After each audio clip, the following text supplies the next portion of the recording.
No in za konec smo na tako poseben večer tudi mi pripravljeni pobegniti v skoraj domišljijski in pravlični svet naslednjega domovanja.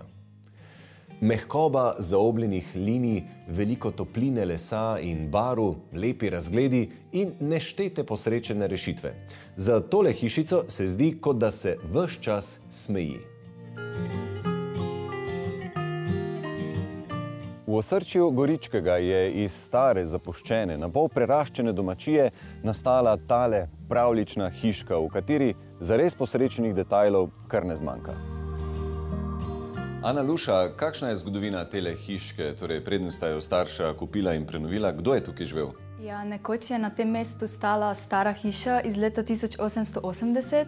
V njej pa je živela ženica po imenu Anika, odtod tudi ime naše hiše. Anika je živela osamljeno, skromno, ampak srečno. Do njene hiše ni bila speljana niti elektrika, niti voda, imela je pa en vodnjak pred hišo. Čas je pa krajšala s poslušanjem radija na baterije. Njene vse hčere so se pa odselile, zato je hiša po njeni smrti začela žal propadati. Edita in Karli, v kakšnem stanju je bila tale Anikina hiša, ko ste jo vidva prevzela? Hiša je bila grajena iz lesa in deloma iz blata. Bila je pa v zelo slabem stanju, zato je žal kot cele nismo mogli ohraniti. Leta 2014 smo se odločili za nakup te hiše. Najprej prvo leto smo začeli čistiti okrog hiše, ker je ta njena okolica že začela preraščati v gozd. Pred gradnjo Anikine hiše je bilo treba porušiti propadajoči del stavbe, podbetonirati temelje, utrditi kamnito škarpo ob brežini. Pri gradnji so uporabili veliko hlodovine iz domačega gozda. Zelo zanimivo, da ste se odločili za zeleno streho, to pomeni, da bo poraščena. Odkot ta ideja in kako je zdaj to vzdrževati? Ja, za zeleno streho smo se odločili, da smo hoteli, da se hiša ujema za okolico, da ne izstopa. Naredili to v lastni izvedbi z veliko pomoči sosedov in prijateljev. Naredili smo obliko strehe iz lesa, na to smo položili toplotno izolacijo 20 cm. Čez smo pokrili nepropustno folijo. Rušo travno pa smo izrezali iz naših travnikov, tako da se popolnoma ujema z okolico. Zelena streha na hiši je zelo nezahtevna, parkrat na leto jo po potrebi pokosimo, včasih zalijemo, zasadili smo pa treske, kateri se sedaj fajn razraščajo po strehi. Lastnik razlaga, da z naročanjem ovalnih oken ni imel težav, je pa bilo zahtevno okna prepeljati do hiše, kajti v času gradnje dovozna pot še ni bila utrjena. S posebnim vozilom in traktorjem jim je naposled uspelo na gradbišče pretovoriti vse potrebno, da je tam zrasla vsebinsko in barvno razigrana hiška z zelenimi vrati. Kako ste si torej zamislili notranjost teh približno 70 kvadratov? Ja, prostori so približno enako razporejeni, kot so bili v prejšnji hiši. V sredini hiše so vhodna vrata, potem za vrat je majhen prostor oziroma garderoba. Levo je bivalni del, majhna kuhinja in pa jedilnica. Iz kuhinje pa vodijo vrata, ki vodijo v shrambo in so dvojna vrata. Potem na sredini je kopalnica, ki ima okrogle stene in pa dvojni vhod. Potem z desne strani je spalni del. V spalnem delu je velika lesena postelja in pa dva fotelja. Spalni del pa se da v celoti zatemniti z zavesami. Kako ste si zamislili spalnico? Ja, v spalnici je bil namen, da postavimo čim večjo posteljo. Jog je bil po naročilu, posteljo smo prilagodili temu isto z hlodovine.